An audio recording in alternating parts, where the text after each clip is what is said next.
amici e amiche del segno dei pesci, benvenuti, io sono Angela e questo è Exoteric World. È così che mi trovate sui social. Questo è l'oroscopo lunare motivazionale che vi darà dei suggerimenti e vi aiuterà a trovare la spinta giusta per affrontare il periodo dal 2 al 16 maggio, dove troveremo la luna nuova in Toro.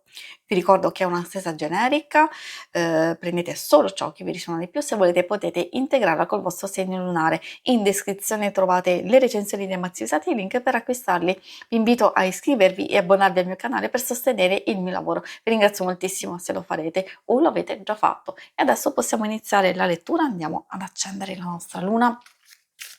Vediamo innanzitutto dal punto di vista astrologico che cosa aspettarci. Un po' per tutti questa luna e questo periodo ci porterà a maggiore equilibrio e benessere, possibilità di gettare basi importanti per il futuro, di cogliere delle nuove opportunità. È anche un buon momento per comunicare, prendere decisioni che magari ci permetteranno proprio di realizzare concretamente qualcosa, ovviamente soprattutto grazie alla pazienza e all'impegno. Di contro dobbiamo fare attenzione a delle forti emozioni, soprattutto quelle legate all'ansia, alla paura e alla fretta, possono essere proprio controproducenti, anzi rischiamo pure di sprecare energie, tempo, denaro e quindi cercare di fare attenzione, magari seguire un piano ben preciso o se abbiamo incertezza e confusione meglio fermarci un attimino e poi di evitare anche il sovraccarico e di non fissare degli obiettivi che sono al momento troppo difficili e complessi. Come primo messaggio troviamo la luna della strega. Cosa ci vuole dire questa carta? Prima di tutto ha il suo messaggio magico, nel senso di utilizzare il nostro potere, la nostra magia interiore proprio per manifestare, però ha anche il messaggio che ci dice che a livello esterno può accadere un qualcosa, indipendente dalla nostra volontà, qualcosa di magico, qualcosa di bello, di positivo e che quindi che si sta per manifestare. Quindi dobbiamo capire, magari cogliere queste circostanze positive, però allo stesso tempo anche di sfruttare noi stessi, il proprio potere e la nostra magia. Poi ovviamente io intendo per magia anche non solo positivi, la legge di attrazione, varie possibilità che riguardano la nostra volontà, il nostro stesso desiderio, però anche di collaborare con l'universo e quindi servono idee ben chiare, altrimenti poi l'universo va in confusione e non ci aiuta a realizzare. Ovviamente c'è bisogno di questa collaborazione, noi di aver chiarezza e di muoverci in concretezza e poi l'universo ci aiuterà. Troviamo la malinconia lunare, può rispecchiare qualche momento altalenante a livello interiore oppure c'è qualche evento che dobbiamo cercare di gestire. Come vi dicevo sin dall'inizio, un po' di ansia, senso di vuoto, sentirsi giù di morale per qualcosa, avere un momento no o un calo di energia sono cose che possono essere passeggere. Se vedete che si prolungano eccessivamente, allora vuol dire che in qualche modo dobbiamo essere noi ad attivarci per uscire da queste emozioni, magari andando a fare un qualcosa che ci dà gioia, forse anche aiutare qualcuno, comunque di distrarci. E poi troviamo la luna nera, questa ha a che fare con le opportunità, quindi ci sta dicendo che arriveranno delle opportunità da cogliere per alcuni, per progressioni, miglioramenti, avere anche una seconda opportunità, una seconda occasione, cogliere al volo dei nuovi inizi. È vero che può esserci anche qualcosa che ritorna, che ritenevamo persa e invece magari abbiamo questa nuova opportunità. Un altro inizio è quello di lanciarsi, scusate, di lanciarci con coraggio, con fiducia ed è così che troveremo qualcosa proprio di bello e di positivo che ci aspetta.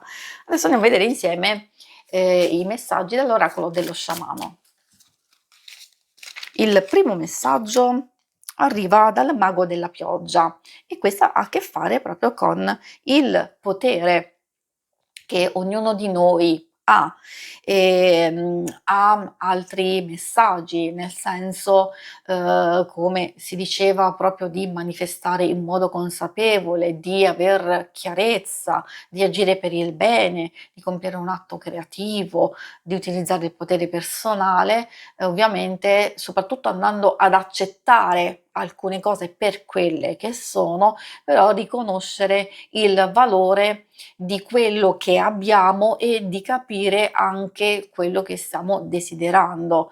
Come vi dicevo, bisogna collaborare con il divino, bisogna co-creare, quindi fare la parte che tocca a noi e poi lasciar fare all'universo.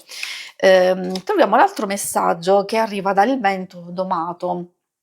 Questa ha a che fare con una fase di rinnovamento energetico, e quindi periodo adattissimo questo per purificarsi, per liberarci dalle negatività, di fare spazio interiore, di, creare proprio quello spazio che ci può permettere, di, guarire le ferite del passato, di permetterci di riflettere su quello che vogliamo perseguire, su quello che vogliamo realizzare.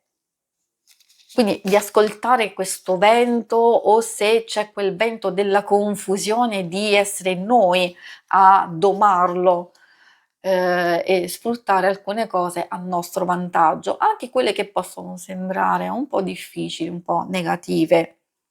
Lo sciamano mistico, ecco, a proposito sempre di magia, di potere, personale, si vede che è un messaggio dominante che qualcuno vuole, darvi da lassù ovviamente, e ci parla di fantasia e di immaginazione, quindi oltre alle varie indicazioni proprio sul vostro potere, c'è quella nota in più, di libertà, di esprimersi, di utilizzare al meglio il potere del linguaggio in questa circostanza, di riflettere su cosa si trasmette con le parole, con i gesti, di agire con consapevolezza.